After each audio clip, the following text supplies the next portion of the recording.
I was standing behind a pillar when the human said my name, and the entire court stopped breathing. Let me be clear about something. I was not supposed to be part of the ceremony, not really. Protocol required all daughters of the emperor to be present when a formal reward was granted to a foreign champion, but protocol and reality are very different things in the Valori imperial court. My 6 sisters stood in a luminous line at the center of the grand hall, each one radiating the bioluminescent glow that our species considers the highest mark of beauty and genetic worth.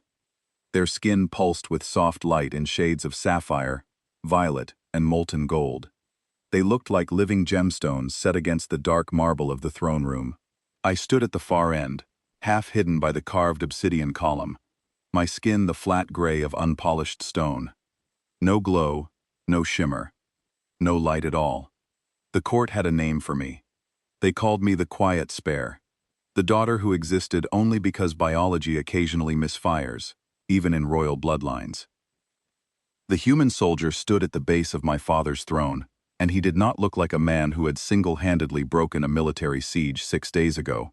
He was calm, too calm. He wore a simple dark uniform, with no medals, no ribbons, no ornamental rank markers. His hands were folded loosely at his sides, and his posture was straight but not rigid, carrying none of the theatrical stiffness that military champions from other species always displayed when standing before the emperor. His name was Corvin Hale, and 3 weeks earlier, his battalion had done something that every military strategist in the empire had declared impossible. The Valori Dominion had besieged our outer colonies with a fleet of 400 warships, arranged in a layered defensive formation that our admirals called unbreakable. They had been right. Every allied fleet we sent shattered against those layers, like water against stone. 14,000 soldiers lost in 6 failed attempts over 2 months. The siege was bleeding our economy dry and strangling civilian supply routes to 6 colony worlds. Millions of citizens were running out of food, medical supplies, and hope. Our admirals presented plan after plan, each one a variation of the last, each one ending in the same projected outcome: catastrophic losses, with no guarantee of breakthrough. Then the humans sent a single battalion. Not a fleet, not an armada. A battalion, fewer than 600 soldiers in 5 ships. The imperial court had laughed when the human ambassador proposed it. I remember watching from my usual position behind the pillar, as the admirals exchanged glances of polite disbelief, as my father nodded his acceptance with the expression of a man humoring a child. Nobody expected the humans to succeed. Most expected them to die quietly and without inconveniencing anyone important. Corvin Hale led them through the siege perimeter in 11 hours. I had watched the battle footage with the rest of the court, and I still did not fully understand what I had seen. He did not fight the way our generals fought, with structured formations and predictable escalation patterns. He fought the way a predator hunts in the dark, striking at joints and seams and gaps that nobody else could see, collapsing an entire defensive architecture from the inside out, like he was pulling threads from a tapestry. His ships moved in patterns that our tactical computers could not predict, because they were not following any known doctrine. They were improvising, adapting in real time, changing formation mid-engagement. 400 warships neutralized. His battalion lost 9 soldiers. 9. The admirals, who had failed 6 times, watched the footage in silence, and none of them spoke when the recording ended.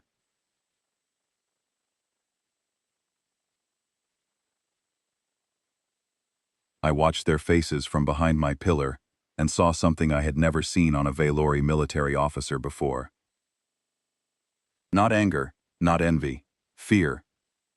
The particular shade of fear that comes from realizing that everything you thought you understood about power was fundamentally, irreversibly wrong. My father, Emperor Vathan the Undying, had invoked the ancient law of Kael Sorath. The champion's right, any reward within the empire's power to grant. It was a law that had not been invoked in 600 years, because no one had earned it in 600 years. The court assumed Corvin would ask for territory, mineral rights, a fleet of his own, or perhaps one of my celebrated sisters. My eldest sister, Theriel, practically glowed brighter when Corvin entered the hall. She was already composing her acceptance speech. I could see it in the tilt of her chin and the way she had positioned herself at the center of the line where the lighting was most flattering. My father spoke the formal words from the raised throne. You have bled for the Valori Empire, human. You have broken what could not be broken. Name your reward, and it shall be granted. Corvin nodded once. Then he walked. He walked past the territorial deeds on their table of black crystal. He walked past the fleet command tokens, each one worth more than a planetary governor's annual output. He walked past the crates of refined starlight ore that could power a civilization for decades. He did not pause. He did not glance. He reached the line of my sisters and stopped in front of Theriel. She lifted her radiant face and smiled with the confidence of someone who had never been told no. Corvin looked at her for 3 seconds, then moved on. The murmur rippled through 600 voices. He stopped in front of Lisaveth, the second daughter. Military brilliance and beauty in equal measure. She met his gaze with a warrior's calm. He moved on. He passed Kaelindra the diplomat, Sivath the scientist, Drenhari the artist, and Yulen the youngest, whose golden glow was so intense that courtiers sometimes shielded their eyes in her presence. One by one, pausing before each, saying nothing, then continuing. Then Corvin Hale was standing in front of me, and every drop of blood in my body turned to ice. His eyes were a deep brown that looked almost black in the low light, and they did not slide past me the way every other pair of eyes in my life had done. He looked at me the way a person looks at something they have already decided about. Not evaluating, decided. I braced myself. 26 years of practice. Straighten the spine. Set the jaw. Do not let your face change. Let the rejection pass through you like wind through an empty corridor. I was very good at this. Corvin turned to face my father. Salith, he said. My name. Just my name. Spoken clearly, as if it were the most obvious word in the room. The silence was deafening. My father's mouth opened, and nothing came out for 3 seconds. Theriel laughed, a sharp burst of disbelief that echoed off the vaulted ceiling. Lisaveth's composure cracked for half a second, before she controlled her expression. You choose Salith, my father repeated. I do, Corvin said. 2 words. The law of Kael Sorath is absolute, my father said finally, every word sounding like it physically hurt him. The champion's reward is granted. A scribe recorded the decree on a crystalline tablet. Official, permanent, irreversible. Corvin extended his hand. I looked at it, looked at the 600 luminous faces staring at me with pity and contempt, looked at my glowing sisters wondering what defect had led the human to choose darkness over light. I took his hand. It was warm and rough. We walked out together, his boots and my bare feet the only sounds in a hall built for thousands. The whispers chased us. The human is insane. He chose the broken one. Nobody chooses the quiet spare. The doors sealed behind us, cutting off the whispers like a blade through silk. He released my hand and kept walking. I followed, 3 steps behind, past guards who stared and servants who dropped their gazes, through corridors of polished stone that I had walked 1,000 times before, but that now felt like the hallways of someone else's memory. The palace I had lived in for 26 years was already becoming foreign to me, and I had not even left it yet. We reached the docking bay. His ship was the Shearwater, a Terran strike cruiser, crew of 200. It was small compared to the diplomatic vessels that regularly visited the palace, compact and angular, and built for speed rather than spectacle. The corridors inside were narrow, lit by flat white panels that gave everything a clinical sharpness. Bare metal walls, no decorations, no carved crystal, no art, no attempt at beauty anywhere. Every surface served a purpose, and no surface pretended to serve anything more than that purpose. I loved it immediately, and the feeling confused me, because I had never loved anything about a place before. The palace had been my home in the same way that a cage is a bird's home, the place where you exist, because you have nowhere else to go. This ship was different. It was honest in a way the palace had never been. He led me through the ship in silence, past crew members who stared at me with open curiosity, but said nothing hostile. Nobody saluted Corvin as we passed. A few nodded. One woman carrying a toolkit flashed him a quick gesture that I did not understand. The atmosphere was nothing like the rigid hierarchy of the imperial court. It felt more like a family, tense and professional but underlaid with warmth. We stopped at a door that looked exactly like every other door on the ship. He opened it, and gestured inside. A small room. Bed that folded from the wall. Desk with a mounted screen. Storage unit. A private washing area behind a sliding partition. Clean and impersonal. No monitoring devices I could detect. No restraints. No locks that operated from the outside. I checked. I always checked. "This is yours," he said. "Access code on the panel. Change it to whatever you want. Meals in the commons at 7, 12, and 1800. You can eat there or have food brought here. The ship's library is accessible from the console. Physical exercise facilities on Deck 3. He turned to leave. "Wait," I said, my first word since the ceremony. My voice sounded strange, like an instrument played after years in a case. "Is the door locked?" "No," Corvin said, "and it will never be locked. You are not a prisoner, Salith. You can go anywhere on this ship. If you want to leave, I will arrange transport wherever you want to go, including back to your father's court." He said it plainly. No drama. No performance. Then he left. I pressed my back against the wall and slid to the floor and sat there with my hands flat on the cold metal and tried to understand what was happening to me. The room was silent, except for the hum of the engines, a low, constant vibration that came up through the floor and settled into my bones. It was nothing like the silence of the palace, which was always heavy with the unspoken judgments of 600 courtiers.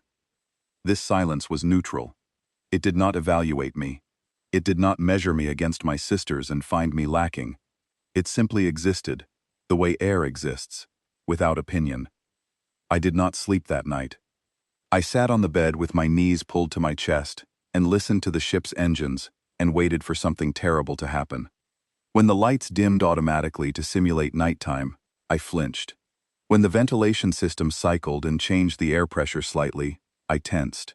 When footsteps passed in the corridor outside my door, I held my breath until they faded. Every sound was a potential threat, every silence a prelude to something worse. This was how I had survived 26 years in the imperial court. Vigilance, anticipation, reading the shape of danger before it arrived, and preparing the emotional armor before the blow could land. Nothing arrived. The ship hummed. The hours passed. Nobody came to the door. No guards appeared with new instructions. No message arrived canceling Corvin's decision or informing me that a mistake had been made and I was to be returned. Nothing happened at all, and the absence of threat was somehow more disorienting than any danger would have been, because I had built my entire life around the expectation of danger, and without it, I did not know what shape to hold. I attended breakfast in the commons the next morning, because hunger eventually defeats fear, even the deep fear that has been your companion for longer than you can remember.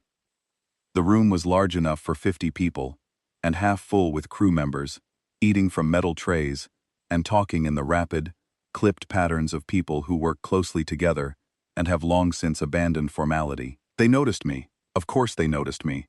I was the only alien on the ship, the only gray-skinned figure in a sea of pink and brown human faces, standing in the doorway, in the white ceremonial wrap I had been wearing since the throne room, because I did not have any other clothing.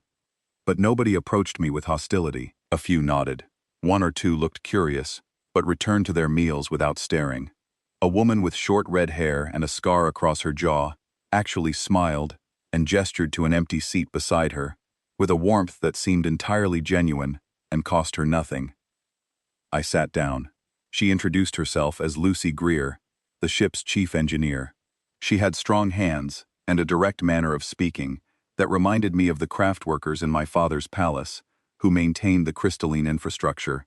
Competent people who had no time for pretense and no patience for formality. She asked me if the food was compatible with my biology. I told her I did not know. She flagged a medic, a young man named Simon who ran a quick scan with a handheld device and confirmed that most of the menu was safe for Valori digestion, though he recommended avoiding anything with citrus compounds until more thorough testing could be done. Lucy recommended something called scrambled eggs and said they were impossible to hate. She was right. They were warm and soft and tasted like nothing I had ever eaten before, and I finished the entire plate before I realized I had not been paying attention to my surroundings for the first time since boarding the ship. Corvin appeared 20 minutes into the meal, sat down across from me with his own tray, and ate in silence for several minutes before speaking. "Did you sleep?" he asked. "No," I said. He nodded, as if this were a perfectly reasonable answer, not a symptom of something broken, but simply a fact about my current state that would change in its own time. "That will change," he said. "Give it time." Then he asked me what I liked to read. The question was so unexpected that I actually looked behind me to see if he was talking to someone else. He was not. He was looking at me with his dark eyes and waiting for an answer, the same way he might wait for a tactical report from one of his officers. Patient, attentive, genuine. "History," I said, because it was true, and because I was too surprised to construct a more careful answer. "Military history, strategic theory, economic models of colonial expansion, logistical analysis of long-duration supply chains." Something shifted in his expression. Not surprise, exactly. More like confirmation, as if I had just verified something he already suspected, but wanted to hear directly. "What about your own empire's military doctrine?" he asked. "The court must have given you access to strategic education." "No," I said. "Seventh daughters do not receive military education. That privilege is reserved for the first 3 daughters and any sons born to the primary consort." I taught myself. The palace library is very large, and nobody noticed what I was reading because nobody noticed me at all. Corvin set down his fork. He looked at me for a long moment, and I braced for the pity. Everyone who learned about my position eventually produced pity, and pity was just another form of dismissal, wrapped in softer packaging. It said, "I see you're suffering, but I am not going to do anything about it, so here is a facial expression instead." But Corvin did not look pitiful. He looked thoughtful, the same way he had looked when studying the siege footage, analyzing a problem, turning it over in his mind to find angles nobody else had seen. "After breakfast," he said, "I would like to show you the Tactical Operations Center, if you are interested." "Why?" I asked. The word came out harder than I intended, sharpened by years of suspicion. Nothing was free in the imperial court. Every offer concealed a cost. Every kindness had a price tag that revealed itself only after you were already indebted. "Because you taught yourself strategic theory in a palace that was designed to keep you ignorant," Corvin said. "That means you are either very intelligent or very stubborn. Either way, I could use someone like that." He stood up, collected his tray, and walked away without looking back. Lucy was watching me from across the table. "He means it, you know," she said. "The commander does not say things he does not mean, ever. It is actually one of his most annoying qualities, because it means you never get a compliment unless you have genuinely earned it." I finished my breakfast. Then I went to the Tactical Operations Center. Over the next several days, a pattern emerged that I could not reconcile with anything I knew about power, hierarchy, or the behavior of powerful men. Corvin gave me access to the Tactical Center without restrictions. The room was the nerve center of the Shearwater, a circular space filled with holographic displays, real-time sensor feeds, and communication consoles staffed around the clock. He introduced me to his command staff, a tight group of 5 officers who ran the day-to-day operations of the cruiser, and told them I was to be treated as a strategic consultant. The officers exchanged glances, but said nothing.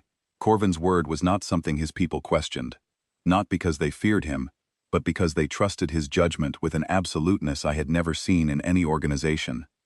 He ate meals with me every day. He asked me questions, not interrogation style, not the careful probing of a spy handler extracting intelligence from an asset, but the open-ended, exploratory questions of someone who genuinely wanted to understand how I thought. What did I think about the Valori Dominion's expansion strategy? What were the internal fault lines in my father's court? If I could redesign the Empire's colonial logistics network, where would I start? What had I observed about the relationship between political structure and military effectiveness? Nobody had ever asked me these things. Nobody had ever asked me anything beyond, "Move aside," or "Your presence is not required at this function," or "Please stand further from the reception line. Your appearance concerns the ambassadors." I answered carefully at first, measuring every word, testing each response for hidden consequences, but Corvin never used my answers against me. He never recorded them for intelligence purposes that I could detect. He never shared them with contacts outside the ship. He simply listened, asked follow-up questions that demonstrated he had actually been paying attention, and occasionally nodded in a way that suggested he was filing the information beside his own analyses for comparison. On the fourth day, I broke. The suspicion that had been building since the throne room reached a pressure I could no longer contain, and I cornered him in the corridor outside his quarters after the evening meal. My heart was hammering so hard I could feel it in my throat, and my hands were clenched at my sides, and I did not care that I was about to challenge a man who could order me confined or return to the imperial court with a single word. "Tell me why," I said. "Tell me the real reason. I have been cooperative. I have answered your questions.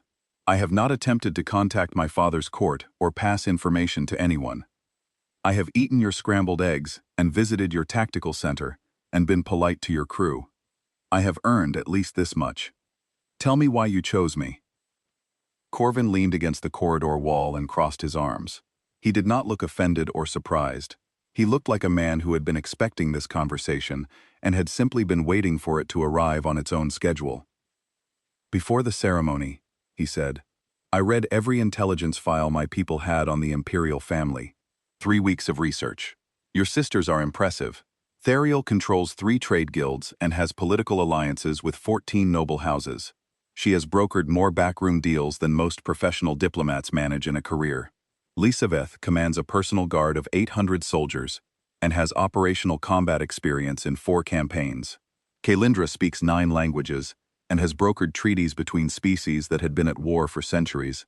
Sivath holds 16 patents in faster-than-light technology.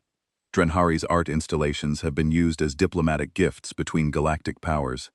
Yulaine is barely of age and already has 7 marriage proposals from sovereign houses." He paused. "Each of your sisters has power, ambition, and a network of relationships that they would have leveraged the moment they stepped aboard my ship. Every single one of them would have seen me as a tool, a stepping stone, a means to some end that served their interests and not mine." "And my file?" I asked, though I already knew the answer. "Your file was almost empty, Salith. 2 paragraphs. Born 7th. No bioluminescence. No political alliances. No assigned role in the court. No recorded accomplishments. No marriage prospects. No known skills. 2 paragraphs in a database that had 50 pages on each of your sisters. So you chose me because I was nothing," I said, and the words tasted exactly as bitter as I expected them to. "No," Corvin said, and his voice was firm in a way that stopped me cold. Not harsh, not angry, firm. The voice of a man correcting a factual error. "I chose you because that empty file told me more than 50 pages ever could. It told me you had no agenda, no network pulling your strings, no alliances demanding your loyalty, no political infrastructure that would require you to manipulate me to protect it. You had no reason to lie to me, Salith. In my experience, that is the rarest and most valuable thing a person can offer." I stood in the corridor and felt the floor shift beneath me. Not physically, but in every other way that mattered. He had looked at my invisibility, the thing I hated most about myself, the thing that had defined my existence as lesser and broken and worthless for 26 years, and he had seen it as an asset, not a deficiency, not an absence. An asset. "You could have simply hired an advisor with no political ties," I said, because some part of me still needed to fight this, still needed to prove it could not be real. "I could have," he agreed, "but advisors can be bought. Loyalties purchased with salary can be outbid by anyone with a larger treasury. You cannot be bought, because your own empire never considered you worth purchasing. That makes you incorruptible in a way that money and contracts can never replicate." He pushed off the wall and walked toward his quarters. At the door, he stopped and spoke without turning around. "Also, I watched the ceremony footage before I entered the hall.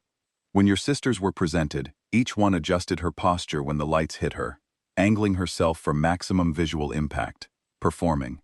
You did the opposite. You stepped further behind the pillar. You were trying to disappear." "That is not a recommendation," I said. "It is to me," he said. "A person who has no interest in performing is a person who might actually tell me the truth." I have had enough performers to last several lifetimes.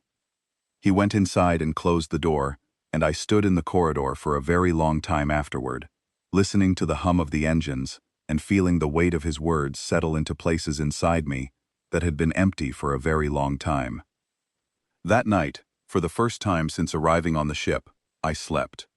Not well, not deeply, but I slept, and that was something. Within a week, I found myself embedded in the daily rhythm of Corvin's command. He was not a man who operated on ceremony.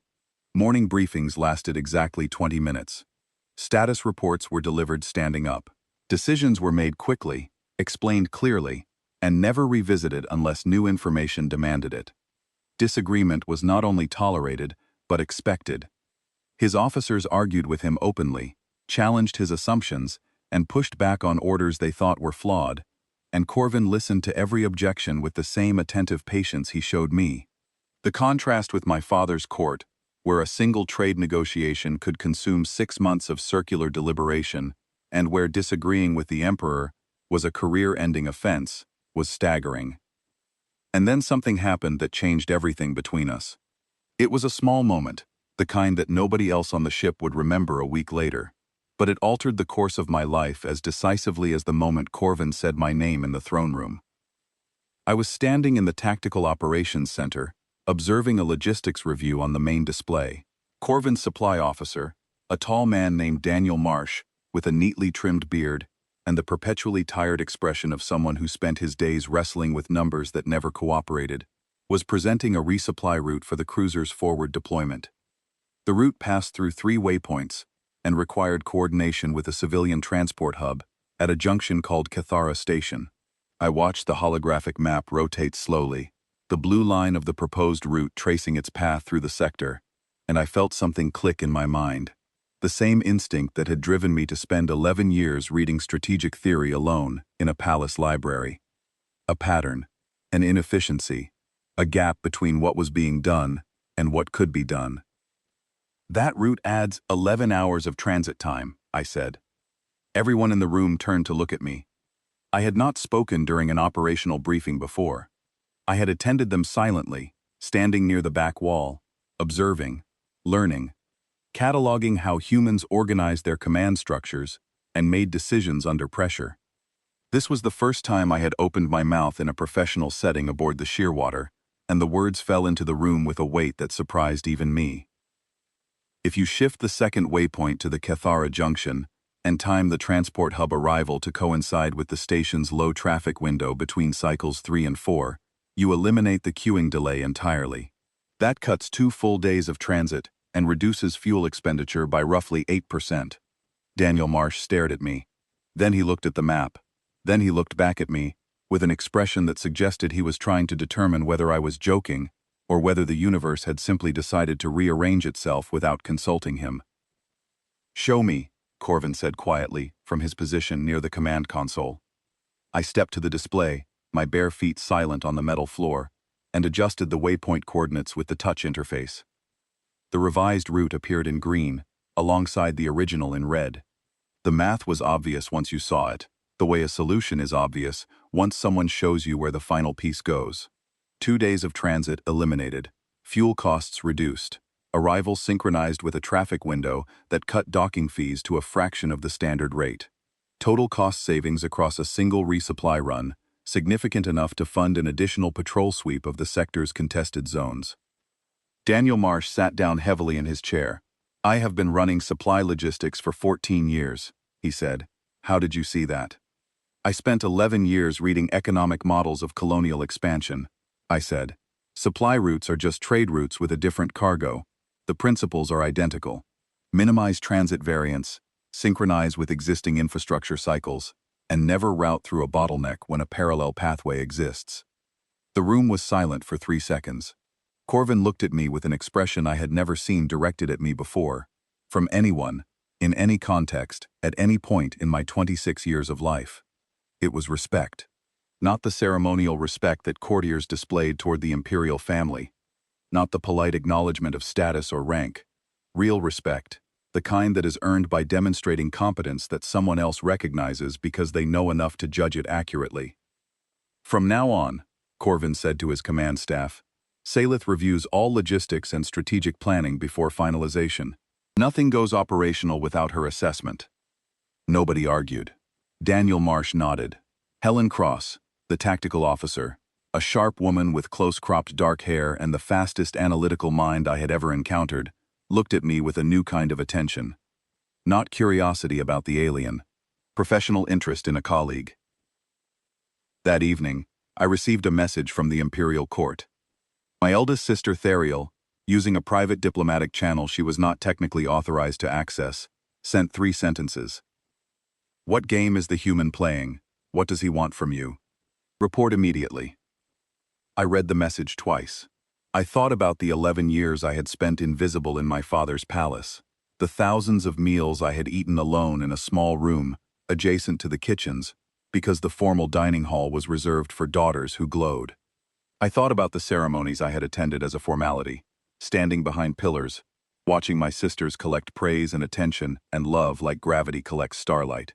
I thought about the way Corvin had said, "Show me," 2 words, spoken without condescension or expectation, as if my opinion were the most natural thing in the world to seek.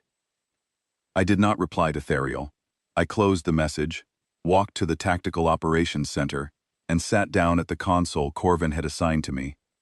There was a fleet patrol analysis waiting for my review, because someone was waiting for my answer, and for the first time in my life, that someone actually wanted to hear it. I started working. 3 months changed me in ways I did not think were possible. I discovered that I was good at something, not adequate, not passable, not competent enough to avoid embarrassment. Good. The kind of good that made experienced military officers go quiet and lean forward when I spoke. The kind of good that caused Daniel Marsh to refuse to finalize supply routes without my review, that caused Helen Cross to bring me intelligence briefings before she brought them to Corvin, that caused Philip Garrett, the executive officer who had initially greeted my presence on the command team with barely concealed skepticism, to publicly credit one of my tactical assessments during a sector-wide coordination call with Allied forces. I did not glow. My skin was still the flat gray of unpolished stone, but I had begun to understand that light was not the only form of radiance, and that the ability to illuminate a room was not the same thing as the ability to change what happened inside it. Corvin noticed the change before I did. "You have stopped flinching," he said during a working dinner in his quarters, not looking up from the sector maps spread across his desk. "What do you mean? When you first came aboard, you flinched every time someone addressed you directly. You would tense, brace, prepare for whatever insult or dismissal you expected. Your shoulders would pull inward, and your chin would drop slightly, and your eyes would go flat, like you were pulling the living part of yourself behind a shield. You stopped doing that about 3 weeks ago." I had not noticed, but he was right. The work kept me anchored. Small skirmishes, probing attacks, intelligence operations in the contested sector. I found patterns everywhere. I had spent my life watching the powerful play their games from the shadows, learning to read political maneuvering, the way a musician reads sheet music. Military strategy operated on the same principles. The language was different, but the grammar was identical. I briefed Corvin on a pattern I identified in the Dominion's patrol movements. Their scout ships were cycling through the sector in a rhythm that matched a courtly rotation protocol I recognized from my father's intelligence service. "They are running a surveillance operation, not a military one," I said. "They are watching, not preparing to attack." Corvin adjusted accordingly, deploying decoy sensor ghosts. 2 days later, the scouts withdrew with nothing useful. His intelligence officer, Patrick Cole, confirmed my analysis afterward, and looked at me with an expression that suggested he was fundamentally reconsidering his assumptions about what was possible. Then the real crisis arrived, and everything I thought I understood about humans was demolished in a single hour. A Dominion strike force hit a neutral way station, 6 warships against a station with no military defenses and 12,000 civilians. I recognized the strategy immediately, as a variant of a maneuver my eldest sister Theriel had used 4 years ago to destroy a rival noble house. Invite the target to respond emotionally, position the real threat behind the obvious bait, let outrage do the tactical work. "The way station is bait," I told Corvin, mapping the political logic onto the military situation. They want you to rush in. The moment you commit to a rescue, their hidden main force hits your flank. Classic court strategy adapted for naval combat. Corvin listened without interrupting. Then we go slow, sweep wide, and find their main force first.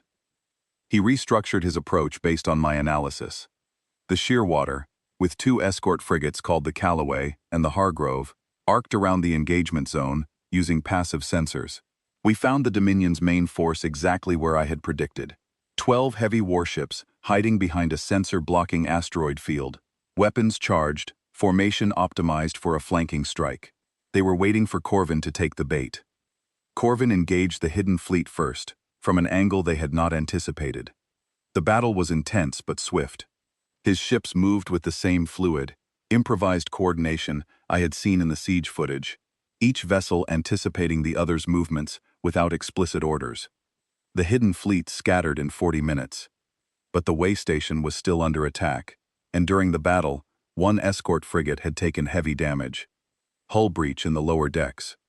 32 crew members trapped in a decompressing section with emergency bulkheads failing, approximately 15 minutes before the section became uninhabitable. The numbers were projected on the main display in cold blue digits. Diverting ships to rescue the crew would cost time, and positioning the formation could not afford. 12,000 civilians were still at risk. Every minute on a rescue was a minute the enemy had to regroup. "Leave them," I said, not cruelly.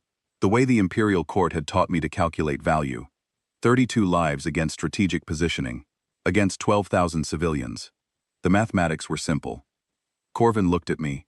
Then he looked at the display. Then he gave an order that made no mathematical sense.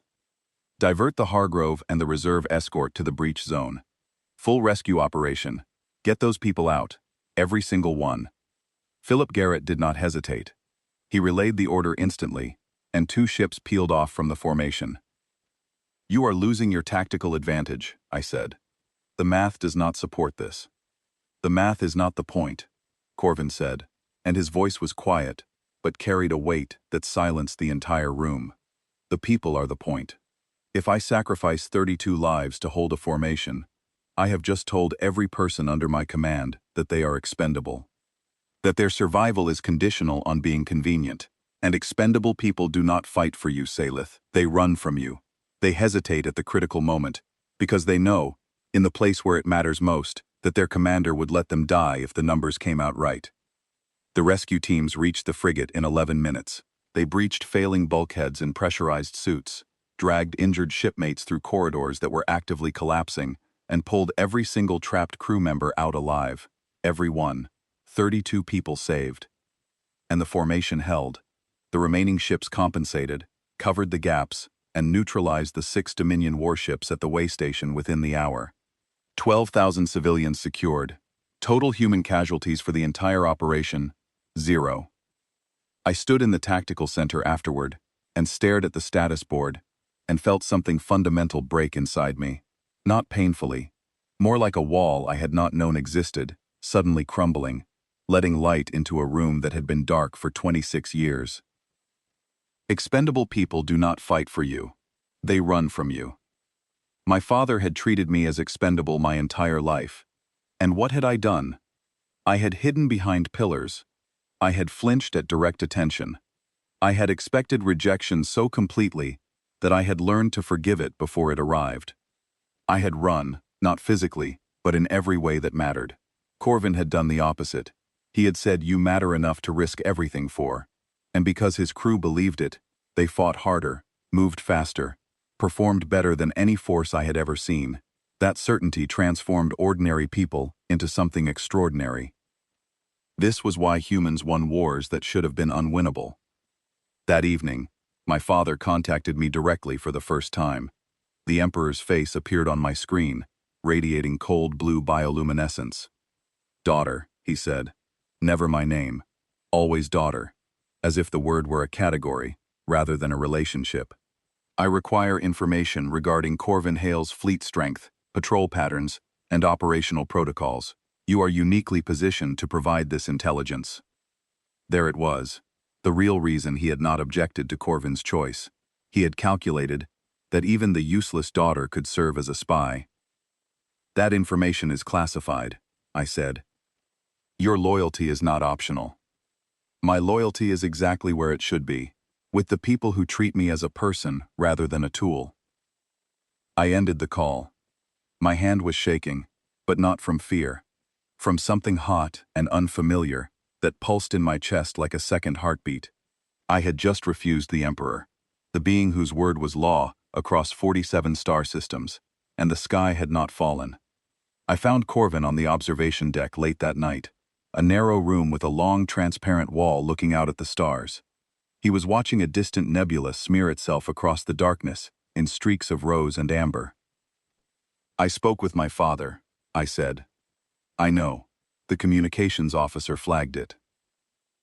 He wanted me to spy for him. I expected that.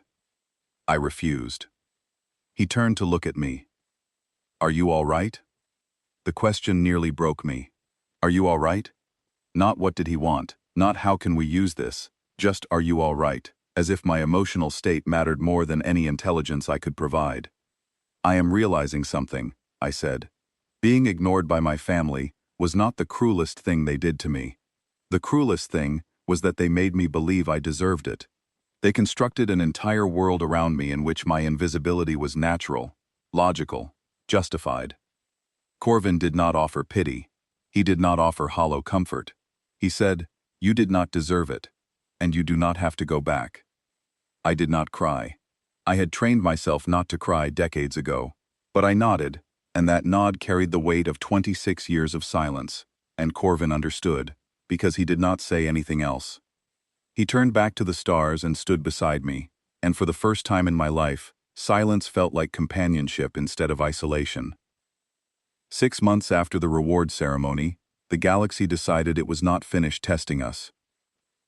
The Valori Dominion had spent those 6 months rebuilding, regrouping, and forging alliances that my father's intelligence service should have detected months earlier but did not, because my father's intelligence service was staffed by people who had been promoted for loyalty rather than competence. The Dominion had entered a military pact with 2 other hostile powers. The Sheth Collective, a bio-organic civilization whose warships were grown rather than built, living vessels that could heal damage and adapt to new threats in real time, and the Orci Hegemony, a grinding industrial military machine that compensated for tactical inflexibility with overwhelming numbers and brute endurance. Together, they formed a coalition with combined fleet strength that dwarfed anything my father's empire could field. The intelligence reports arrived in clusters, each one painting a darker picture than the last. Joint training exercises between the 3 powers, shared supply lines, coordinated intelligence gathering, diplomatic protocols for dividing conquered territory. This was not a temporary alliance of convenience. This was a planned dismemberment of the empire, organized with the methodical precision of butchers preparing to carve a carcass. I read the intelligence briefings with a coldness that surprised even me. 6 months ago, I would have felt a desperate loyalty to the empire, the instinctive pull of a daughter toward her father's domain, even a daughter who had been treated as furniture. But something had changed.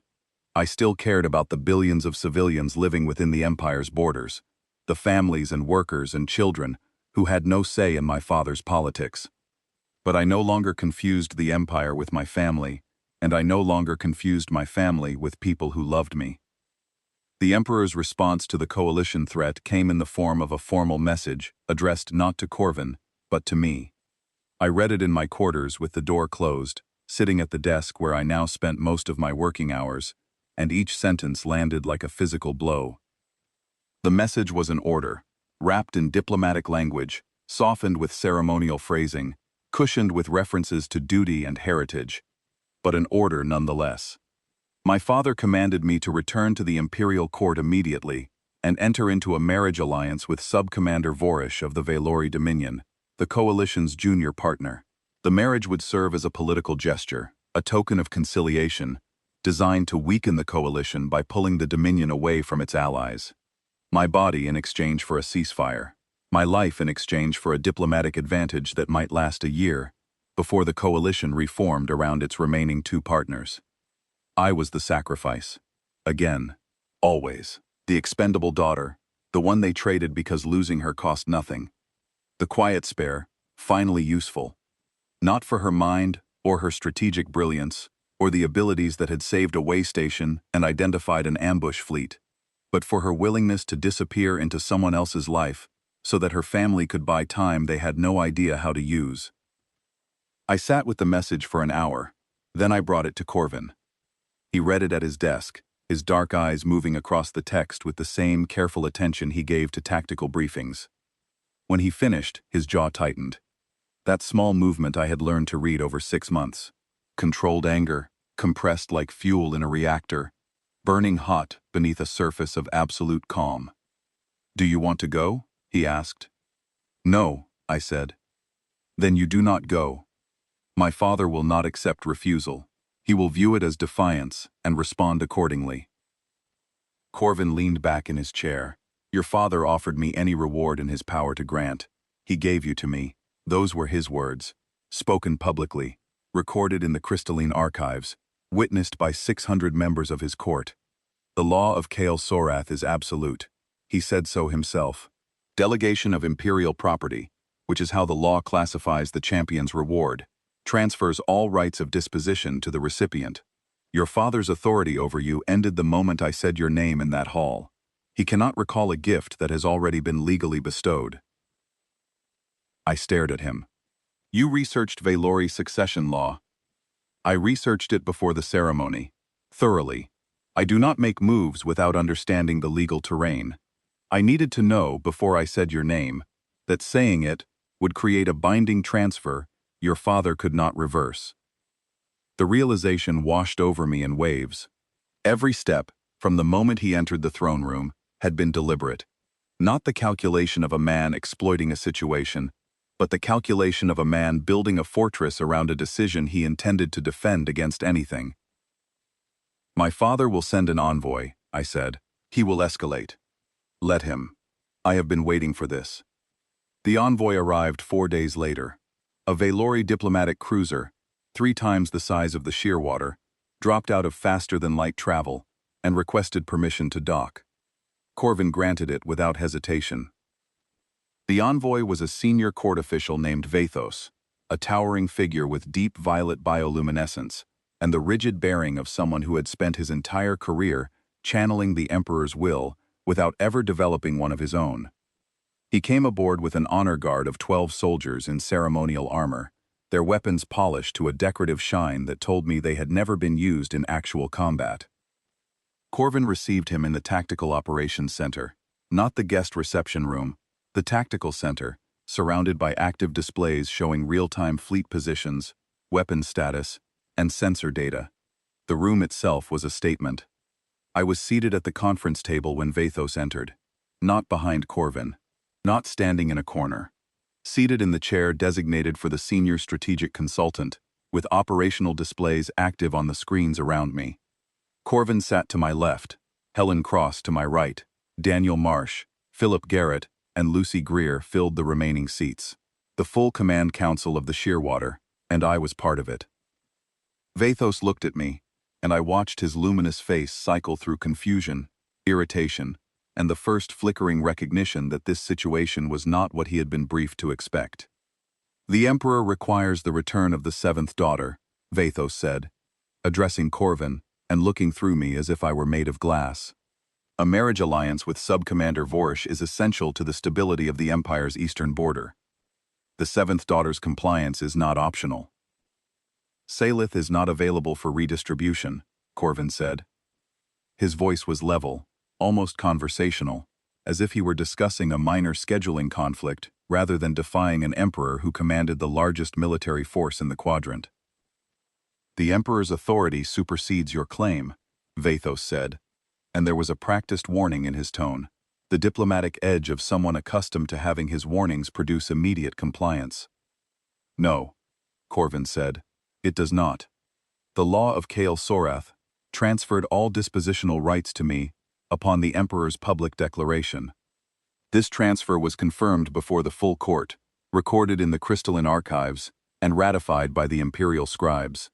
Salith is under my protection, She will remain under my protection for as long as she chooses to stay. That is not a negotiating position. That is a legal fact. Vathos straightened to his full height, putting him nearly a meter above Corvin's seated position. Among the Valori, physical elevation was a dominance display. Courts were designed with raised platforms, specifically so senior officials could look down upon subordinates. It was instinctive, biological, woven into the fabric of our social interaction. Corvin did not stand. He did not react at all. The dominance display broke against him like water against stone, producing no effect whatsoever. And I watched Vathos's confidence crack, just slightly, at the realization that his most fundamental social tool was useless against this human. There will be political consequences, Vathos said. Severe consequences. The Emperor will view this as an act of hostility. Corvin leaned forward slightly, just slightly, and something in the room shifted, a pressure change that made Vathos's honor guards instinctively adjust their stances and glance at each other with the first edges of uncertainty. Let me explain something about humans, Corvin said. We have a very long history, Ambassador, thousands of years, and in that history, there is one practice that we have fought against more consistently and more ferociously than any other. The practice of treating people as property, as objects to be traded, sold, gifted, or redistributed based on someone else's political needs. Every time a human civilization has encountered that practice, we have gone to war against it. Every single time. And every single time, we have won. He paused. Not for dramatic effect. Corvin did not deal in theatrics. He paused because he wanted Vathos to absorb the words fully before he continued. Salith is not property. She is not a bargaining chip. She is not a political tool. She is a person, and she has made her choice.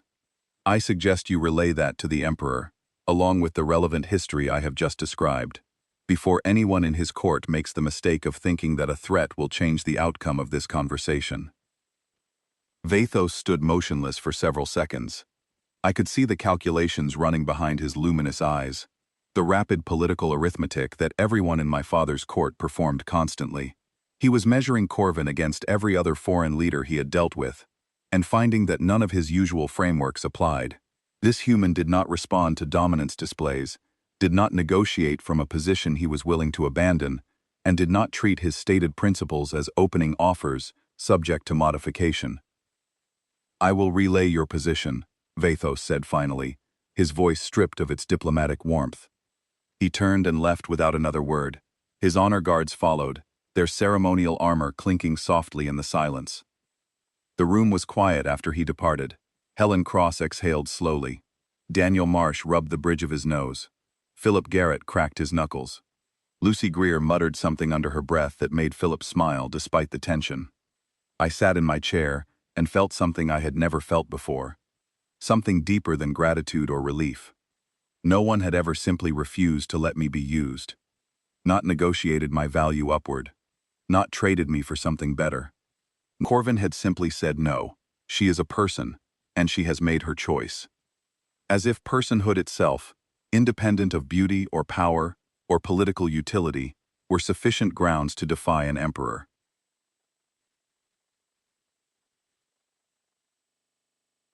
That evening, I went to my quarters and opened a legal document I had been working on in secret for 3 weeks. It was a formal declaration under imperial law, specifically the Statute of External Sovereignty, Section 14, which stated that any member of the imperial family, formally claimed by a foreign power, could renounce their position in the succession and declare independent legal status. The statute had been written 800 years ago for hostage negotiations.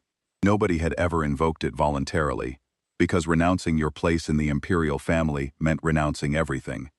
Title, wealth, political protection, legal standing, property rights, inheritance, access to the court.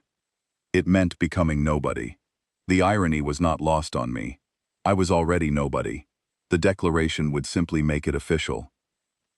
I had spent 3 weeks researching, drafting, and refining. Every clause was correct, every legal reference verified. I brought it to Corvin that evening.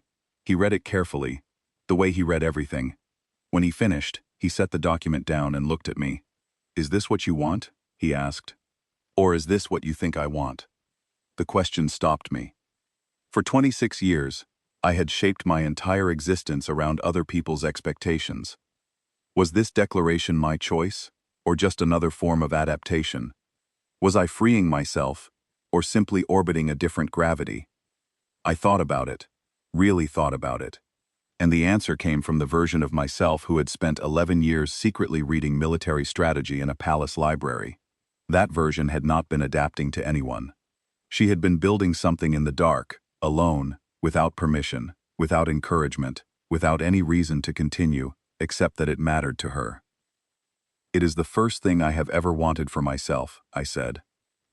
Corvin picked up a pen. In a galaxy of digital signatures and crystalline archives, the human signed his name on a physical document, in ink, as the required external witness. The gesture was old-fashioned and deliberate, and it felt more real than anything that had ever been recorded in my father's crystalline halls. I transmitted the declaration through official diplomatic channels. The confirmation of receipt arrived in 12 minutes. The response from my eldest sister arrived in 30. A single sentence: "You have made yourself nothing." I read Theriel's words, and felt them bounce off me like light off polished metal. Because she was wrong, and for the first time in my life, I knew she was wrong with absolute certainty. I had not made myself nothing.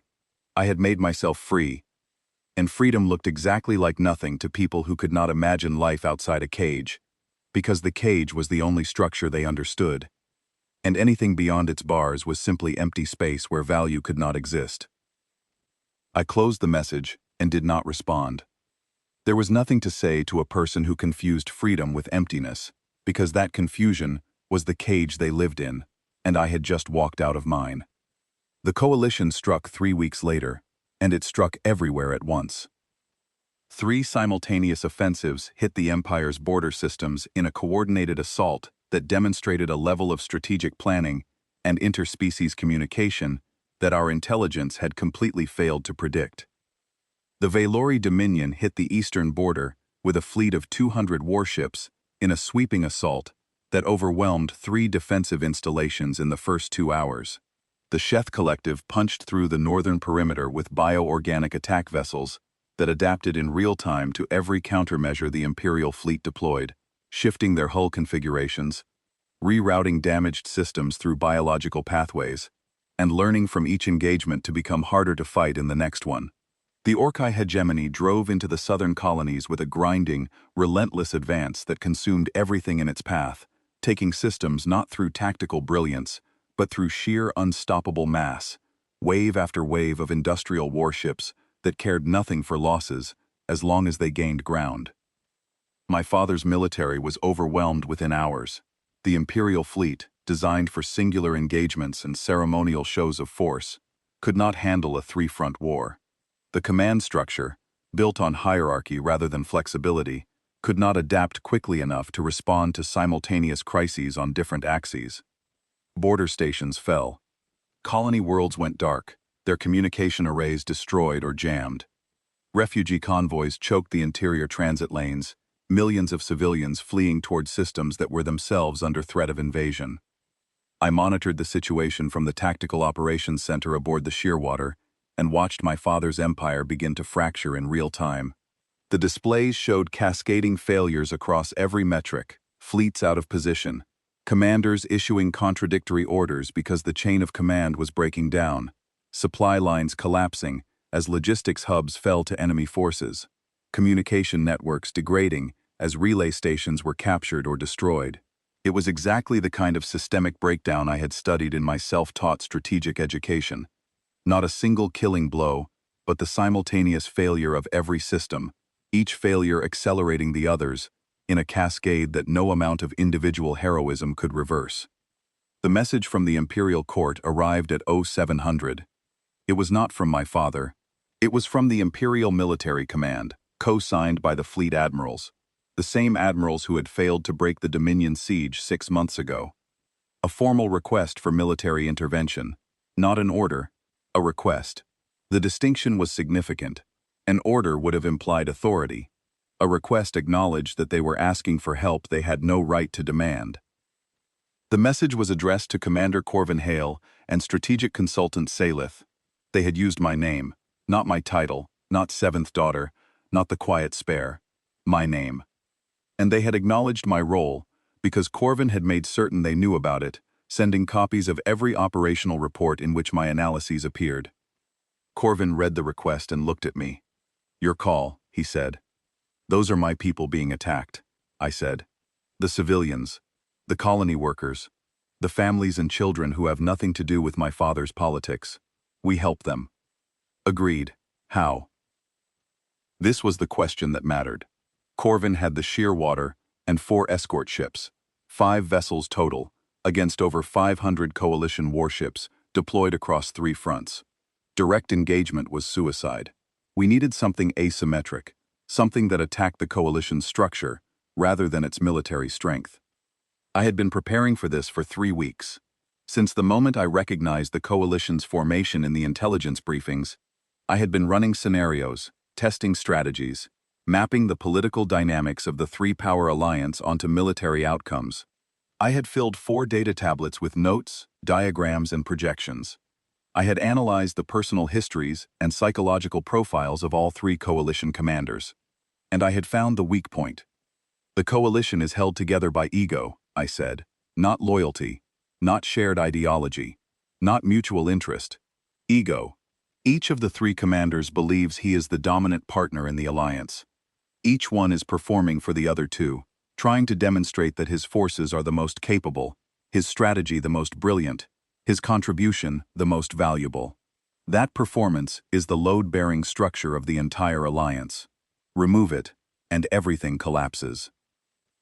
I highlighted the center front on the tactical display, where the Valori Dominion's forces were positioned under the command of Sub-Commander Voresh, the same officer my father had tried to marry me off to, the man whose name had been on the marriage order that Corvin had refused to honor. "Voresh is the weakest link," I said. "I have studied his career, his command history, his personal psychology. He is vain, insecure, and desperate for recognition from the other coalition leaders. His primary motivation is not military victory or territorial expansion. It is personal glory. He wants the Sheth commander and the Orkai commander to see him as an equal, as a strategic mind worthy of their respect. And he is terrified, on a deep and fundamental level, of being perceived as the junior partner, the lesser contributor, the weakest link in the chain." Corvin studied the display. Helen Cross leaned forward. Daniel Marsh was already running logistics calculations for potential approach vectors. "We do not defeat him," I said. "We embarrass him, in front of his allies, publicly, undeniably, and completely. If Voresh is humiliated before the other coalition commanders, his ego will not allow him to continue operating within the alliance framework. He will withdraw to save face, to preserve whatever dignity he has left. And the moment one partner withdraws, the other 2 will lose confidence in the structural integrity of the alliance. The coalition collapses from the inside, not because we destroyed it with superior firepower, but because we made it impossible for the egos holding it together to coexist." Helen Cross nodded slowly. "Psychological warfare targeting the alliance structure rather than the military forces. The ships are just the instrument. The real target is the relationship between the commanders." "Exactly," I said. "The coalition's military strength is its shield. The commanders' egos are its bones. Break the bones, and the shield falls no matter how strong it is." The plan was surgical. Corvin's fleet would approach Voresh's forces and present an apparent vulnerability, a formation that looked stretched, overextended, and poorly coordinated.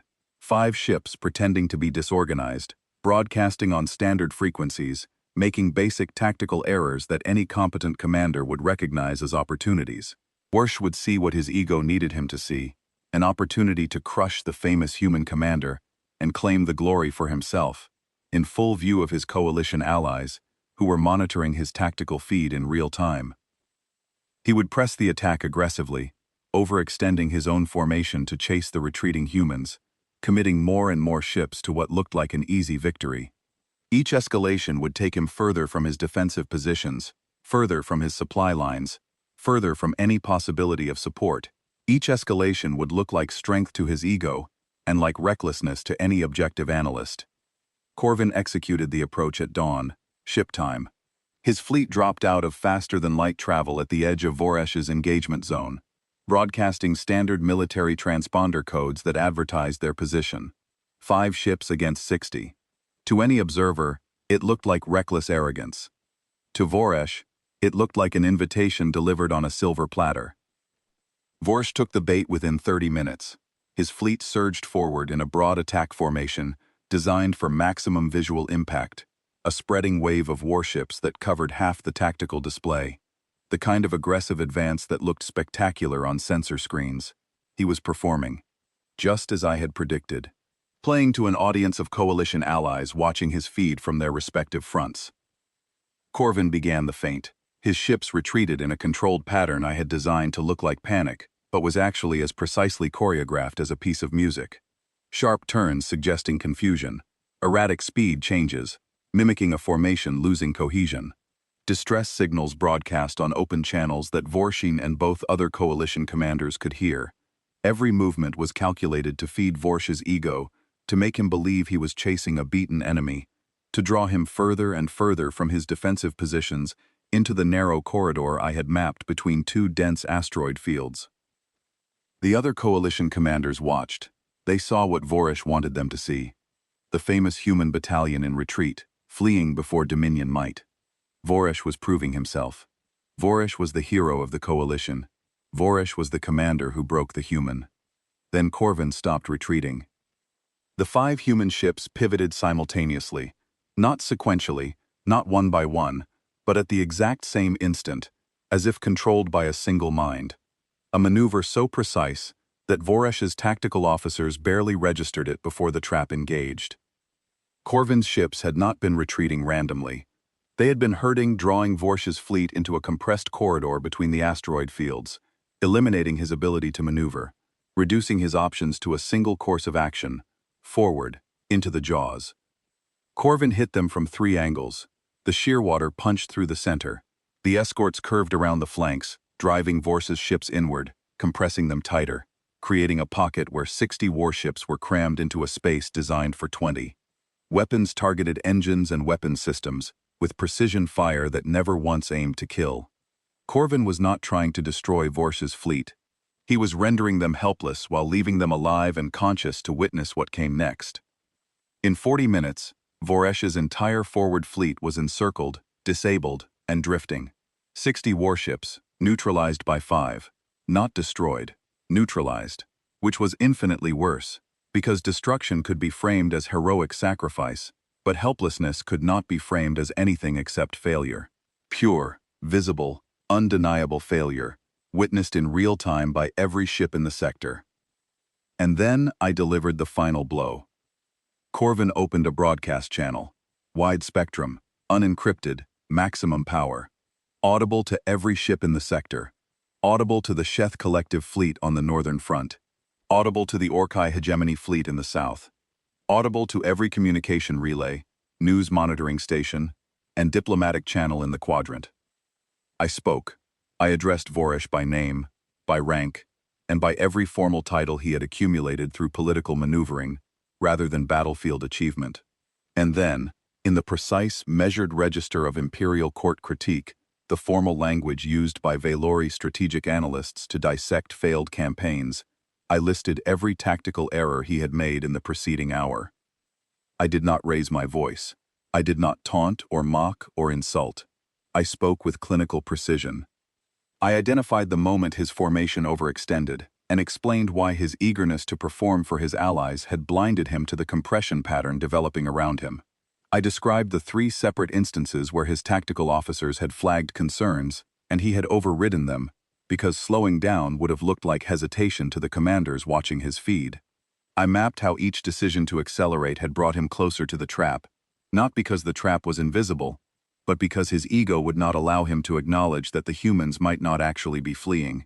I noted that his reserve forces had never been repositioned because he had been so consumed by the spectacle of the chase that he forgot they existed entirely.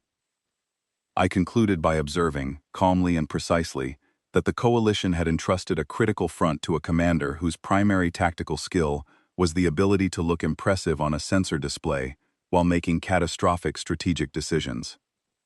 The broadcast lasted 4 minutes. When I finished, the channel was silent for nearly a full minute. 60 disabled warships drifting in the asteroid corridor. 5 human ships holding formation around them. 3 coalition commanders on 3 separate fronts processing what they had just heard. Then the Sheth collective fleet began withdrawing from the northern front. No communication, no explanation, no coordination with the other coalition partners, just a steady, deliberate retreat, ship after ship peeling away and turning toward Sheth space. 45 minutes later, the Orkai hegemony followed suit. The coalition, built on mutual performance and competitive ego, could not survive the public humiliation of its most insecure member. If Vorish could be dismantled this completely by 5 ships and 1 analyst, what did that say about the judgment of the commanders who had chosen him as an ally? What did it say about the alliance itself? Within 2 hours, all 3 hostile fleets were in full retreat across all 3 fronts. The Empire's borders held. The coalition was functionally dead, destroyed not by military force but by the targeted demolition of a single ego at the precise psychological location where it would cause maximum structural damage to the alliance. The aftermath unfolded exactly as I expected, and exactly as Corvin did not. The Imperial Court issued a formal broadcast crediting the defense of the Empire to Commander Corvin Hale and his Terran strike force. The broadcast was detailed and generous, praising human tactical brilliance, commending the speed and precision of the intervention, acknowledging the debt the Empire owed. My name was not mentioned, not once, not in any capacity. The strategy, the psychological profile, the battle plan, the broadcast that had shattered Vorish, none of it was attributed. I expected this. 26 years of erasure had taught me to expect nothing else. One more omission was not going to wound me. The wound had scarred over a long time ago, but it wounded Corvin. I saw it happen in real time. He read the broadcast transcript in the tactical center, standing at his console, and something in his expression hardened in a way I had never seen before. Not the controlled anger of the confrontation with Vathos, something colder. Something that looked like contempt, not for me, but for the people who could witness exactly what I had done and still refuse to acknowledge it. He sat down at his console and began typing. It took him less than 10 minutes. He transmitted it on every military channel in the sector, every diplomatic frequency, every civilian broadcast band he could access. The message stated that the strategic framework for the coalition defeat had been designed and executed by Salith, independent strategic consultant, formerly of the Imperial House of Vathon. It described my role in detail. It attributed the identification of the coalition's weakness to my analysis. It credited the broadcast that shattered Vorish to my understanding of Valori political psychology. It concluded with a single sentence, stating that any future accounts of this engagement that omitted my contribution would be considered deliberately and knowingly false.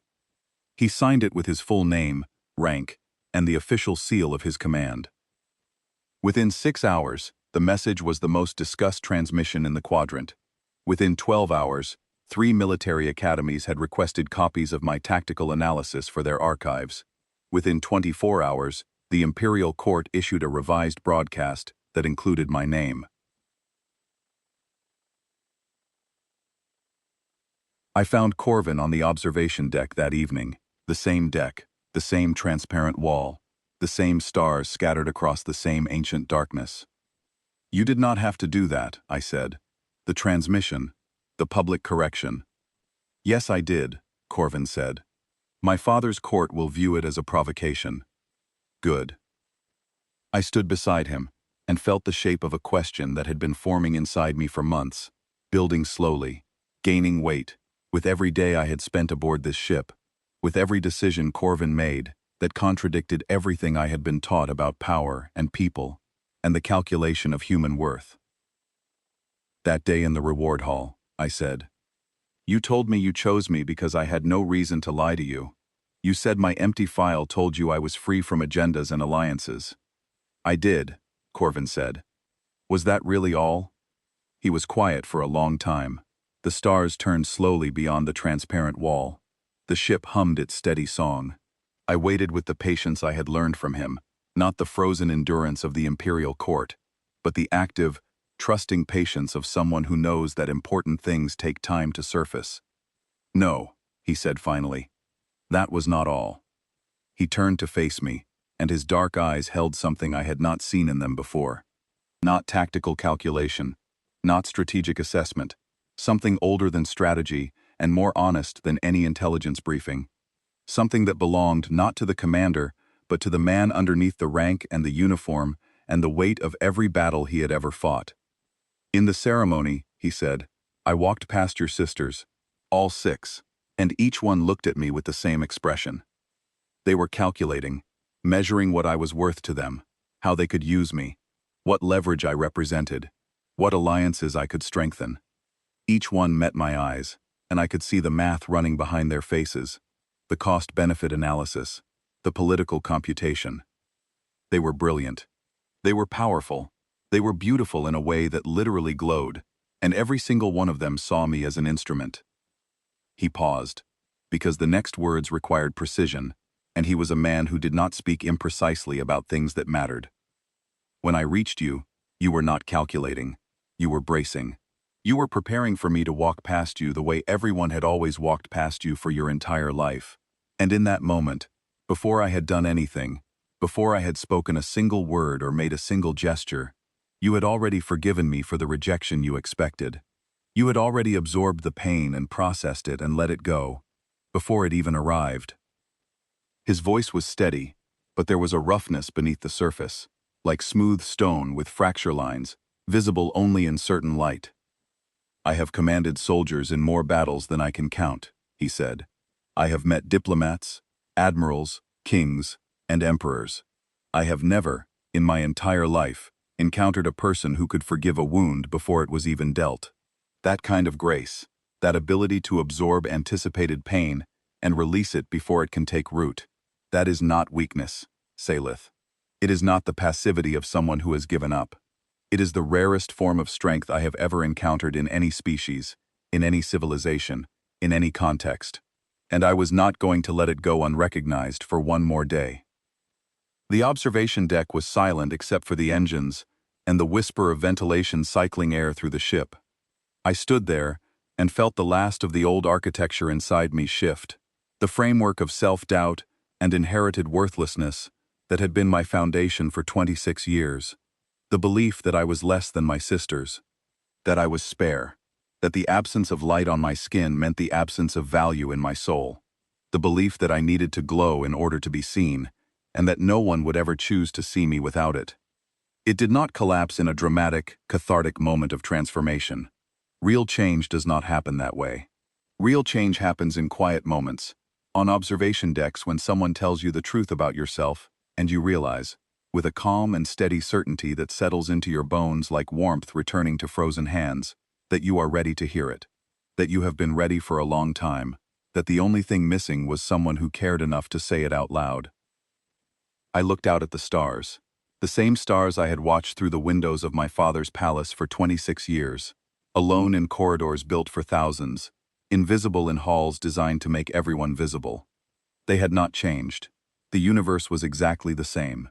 Every star in its place, every nebula drifting through the same ancient patterns. But I was different. I was not the quiet spare. I was not a political instrument. I was not a reward, a hostage, a tool, or a sacrifice. I was not the gray daughter in a family of living stars. I was not the 2-paragraph entry in an intelligence database that summarized my existence as an absence of qualities, rather than a presence of anything worth recording. I was Salith. I had a mind that could identify structural weaknesses in military coalitions and design strategies that turned those weaknesses into collapse points. I had a voice that could dismantle a fleet commander's credibility on an open channel with 4 minutes of measured analysis. I had the trust of a man who did not give trust lightly. Earned through 6 months of work and honesty and the slow, patient process of becoming the person I had always been, but never been permitted to show. I had the respect of a crew that measured worth, not in wavelengths of light emitted, but in problems solved and people saved, and decisions made under pressure that turned out to be right. And for the first time in my life, standing on a narrow observation deck aboard a Terran strike cruiser, named after a bird that could cross oceans without rest, bathed in the light of a distant nebula, with a man beside me who had walked past wealth and power and beauty to say my name in a hall full of stars, that was enough. I turned away from the viewport. The Tactical Operations Center was 1 level down and 40 meters forward. There was work waiting for me there. Coalition remnants to track across 3 sectors, border defense networks to rebuild from corrupted data, intelligence streams to analyze for signs of regrouping, supply logistics to optimize for a post-war recovery effort that would take years and affect billions of lives, new alliance structures to design that might prevent the next coalition from forming. Corvin fell into step beside me as I walked, and neither of us spoke, because there was nothing left to say that had not already been said in better ways than words could manage. The truth had been spoken. The walls had shifted. What remained was the work, and the work was something I was very, very good at. I walked toward the command deck with my gray skin and my quiet strength, and my absolute certainty that I would never stand behind a pillar again. There was too much to do, and I intended to do all of it.